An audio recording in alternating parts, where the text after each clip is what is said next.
Ethan had always considered himself a hunter. Ever since he was a boy, he had known the thrill of the chase, the satisfaction of tracking something through the wild, of waiting for the perfect moment to strike. There was a clarity in hunting, a purpose. It was one of the few things in his life that had ever truly made sense. But nothing had prepared him for what was happening to him now. It had started a week ago, deep in Blackwood Forest. The air had been thick with mist, damp with the scent of pine and wet earth. Ethan had been on the trail of a large buck, one that had eluded hunters for years. The tracks were fresh, the signs unmistakable. He moved with precision, his steps soundless against the forest floor, his breathing steady. He had done this 100 times before. There was nothing unusual about that night until the moment everything changed. He had seen the buck, standing in a clearing, its muscles tense, ears twitching as if sensing something unseen. Ethan had raised his rifle, finger tightening on the trigger, when suddenly, the deer bolted not because of him, but because of something else. A shadow moved in the trees. Fast. Too fast. 1 second, the buck was there, the next, something had lunged from the darkness, taking it down with a force that sent shockwaves through the ground. Ethan froze, his instincts screaming at him to run, but the hunter in him refused. He needed to see what had just happened. He needed to know what kind of predator could take down a full-grown deer in an instant. He stepped closer, rifle raised, heart pounding in his ears. The thing in the shadows shifted, its form barely visible in the dim moonlight. A low growl echoed through the trees, deep and guttural, something not meant to exist in this world. Then it attacked. Ethan barely had time to react before pain tore through his shoulder. Claws. Sharp and unforgiving, they sliced through his flesh like it was nothing. He fired blindly, but by the time he steadied himself, whatever had struck him was gone, leaving nothing behind but the lifeless body of the deer and the unbearable heat radiating from his wound. He had stumbled back to his cabin, the pain unlike anything he had ever felt before. His body burned, his skin fevered, but more than that, something deeper had begun to shift. At first, he had convinced himself it was just an infection, maybe the wound had been worse than he thought. But then the changes started. The first thing he noticed was his strength. A few days after the attack, he found himself gripping the edge of his wooden table in frustration, and when he let go, deep grooves had been left behind where his fingers had dug into the solid wood. His senses sharpened. Next he could hear things he shouldn't have been able to, smell things from miles away. His eyesight adjusted in the dark as if the night itself had bent to his will. Then came the hunger. Not a hunger for food, not the kind that could be satisfied with meat or bread. This was something deeper, something primal. It gnawed at him, whispered in his bones, pushed him towards something he didn't yet understand. He had tried to resist it at first, had locked himself inside his cabin, hoping it would pass. But hunger was not something that could be ignored. It grew. It consumed. Until finally, he gave in. That night, he ran. Not away from something but toward it. He felt his body move with an ease he had never known before, his muscles working in perfect harmony, his steps silent as he moved through the forest. He wasn't just fast, he was unnatural. The wind cut against his skin, but he barely felt it. The trees blurred past him, his vision locked onto one thing, his prey. A lone deer stood in the clearing, its ears flicking, sensing something was wrong. It was faster than him. It should have escaped. It should have had the advantage. But it didn't. He reached it in seconds. It had barely taken a step before he was on it, tackling it to the ground with a force that startled even him. The deer struggled, kicking wildly, but it was useless. His grip was iron, his breath steady. His fingers dug into its flesh, his body thrumming with something electric, something right. And then without thinking he struck. His teeth met flesh. Warm, pulsing, alive. For a moment, everything inside him screamed. This wasn't he who he was. This wasn't he what he did. But the moment passed, and the hunger drowned out the voice. The taste of blood hit his tongue, and suddenly, everything made sense. The hunger faded. The burning in his body eased. The storm that had been raging inside him for days settled into something calm, something controlled. He felt powerful, more alive than he had ever been before. The thrill of the hunt, the rush of the chase, the satisfaction of taking down his prey, it was intoxicating. And he knew, in that moment, that he would never go back. The next few days were spent testing himself. He moved through the forest without effort, covering distances in minutes that should have taken hours. His wounds healed overnight, his body no longer feeling the exhaustion of long treks. He was faster, stronger, more aware. But more than anything, he was no longer afraid. The thing that had attacked him had done more than wound him. It had changed him. The thought should have scared him, but it didn't. Because for the first time in his life, he wasn't just hunting, he was made for it. He watched the world differently now. Before, he had always believed humans were at the top of the food chain, that they controlled nature, bent it to their will. But he had been wrong. Humans weren't apex predators. They were slow, weak, blind to the real power that lurked in the shadows. But he wasn't human anymore. Not entirely. He felt it in the way his body moved, in the way his instincts guided him, in the way his senses stretched beyond what should have been possible. The city, the people, the streets filled with easy prey, they had no idea what was coming. For years, he had hunted animals. Tracked them, studied them, understood their patterns.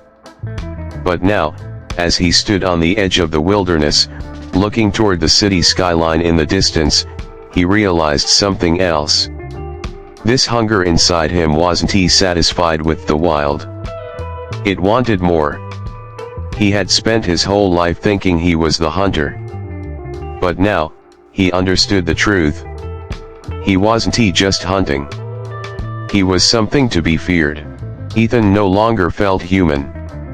He had tried to hold on to that part of himself, to convince himself that what was happening was just a temporary sickness, something he could fight. But the hunger had stripped that illusion away. He wasn't sick. He wasn't weak. He was something else now, something stronger, faster, more alive than he had ever been. The wilderness had been his proving ground. He had spent days hunting, pushing his body to its new limits, testing the edges of his strength and speed. He had run down deer in seconds, torn through the forest like a shadow. His senses stretched beyond anything he thought possible. He could hear heartbeats from 100 feet away, smell the adrenaline spike in his prey before they even realized they were afraid. It was intoxicating. But as the days passed, something else gnawed at him. The wild was too easy. The hunt no longer thrilled him.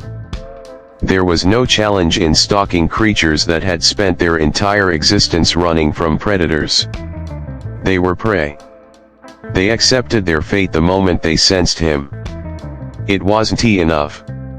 Ethan knew where his next hunt would take him. The city.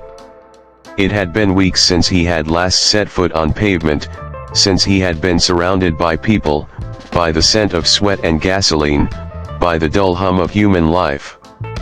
He had expected it to feel foreign, to feel unnatural after what he had become. but it didn't. If anything, the city felt even more like home than the forest ever had. Because here, among these people, no one was hunting. No one was prepared. They moved through the streets blind to their own weakness, oblivious to the predator walking among them. Ethan weaved through the crowds, his senses sharpening with every step. The sounds of traffic, the distant murmur of conversations, the heartbeat of the city itself, he absorbed it all. He had been a hunter his entire life, but never like this. The world around him was full of potential prey, and they had no idea. His first real test came on a quiet street just past midnight. The bars had just let out, and the sidewalks were littered with drunk, sluggish bodies making their way home. He followed them silently, his instincts guiding him to the perfect target. A man, mid-30s, walking alone, head down, lost in his phone. He never once checked his surroundings, never even noticed Ethan behind him. Pathetic. Ethan's pulse quickened, the hunger surging through him. His muscles tensed, ready to strike, to feel the rush of the hunt again. He took a step forward. And stopped. Not yet. He clenched his fists, forcing himself to walk past the man, to let the moment pass. Not because he felt guilt, he didn't. The old Ethan might have, but that part of him was long gone. No, he stopped because he wanted the right hunt. A real challenge. A predator doesn't waste time on the weak. He needed someone like him. Ethan spent the next few nights watching, waiting. The city had its own hunters, ones who lurked in the alleys, who preyed on the vulnerable. He saw them follow women down darkened streets, waiting for the right moment to strike. He saw them lurking near clubs, disguising their intentions behind fake smiles and cheap drinks. He had always known men like that existed, but now, he could smell them. The way their pulse quickened when they saw a target, the way their bodies coiled with tension, with hunger. They were like him. But unlike them, Ethan wasn't hunting the weak. He was hunting them. It happened fast. A man, broad-shouldered, tattooed arms, followed a woman down a side alley. She was drunk, stumbling, unaware of the danger behind her. Ethan was already moving before the man had even reached for her. 1 second, the predator had his hand on the woman's arm. The next, he was airborne, slamming into the brick wall with a force that cracked bone. The woman screamed, staggered back, but Ethan ignored her. She wasn't part of the hunt. The man groaned, trying to push himself up, but Ethan was already on him. He grabbed him by the throat, lifting him off the ground effortlessly. The man's eyes widened, pure terror flooding into them as he realized what was happening. "You like hunting, don't you?" Ethan's voice was a low growl, something barely human. "You like feeling powerful?" The man choked, struggling, his hands clawing at Ethan's grip. Ethan smiled. "Then run." He let go. The man hit the ground hard, gasping for air. He didn't ask questions. He didn't try to fight. He ran. Ethan gave him a 5-second head start. Then he followed. The alleyways of the city became his hunting ground. The man stumbled through the darkness, panting, his body already betraying him. He was fast for a human. But Ethan wasn't human anymore. He let the chase stretch out, let the fear build, let the man feel the weight of being hunted. He could hear his heartbeat pounding, his breath ragged. Every turn he took, every desperate glance over his shoulder, Ethan was there. Close enough for him to know, but never close enough to end it. The man reached a dead end. He spun, wild-eyed, searching for another way out. But there wasn't one. Ethan stepped forward, slow, controlled. He could see it in the man's face, the understanding, the horror of knowing he was no longer the hunter. Ethan crouched, watching him. "This is what it feels like," he said, voice calm.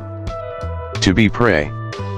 The man lunged, a final, desperate attempt to fight back. Ethan didn't move. He let the man's fist connect with his jaw, felt the impact. It was weak. Pitiful. He struck back. One blow. That was all it took. The man crumpled. His body was still alive, but the fight was gone. Ethan could hear his heart, rapid and terrified. He crouched over him, hunger roaring inside him. It would be easy. One bite. One moment of surrender, and the hunger would be satisfied. But he didn't eat. Not yet, because for the first time since the change, Ethan felt something more powerful than hunger. He felt control. He had spent weeks believing he was a slave to his instincts, that he had no choice but to give in. But now he saw the truth. He wasn't just a beast, acting on primal urges. He was something more. He chose when to hunt. He chose when to strike. And that was real power. Ethan rose to his feet, stepping back into the shadows, leaving the man broken and trembling. The hunt was over. This time, he had spared his prey. But next time, he wouldn't. Because he wasn't running anymore. Now, he hunted.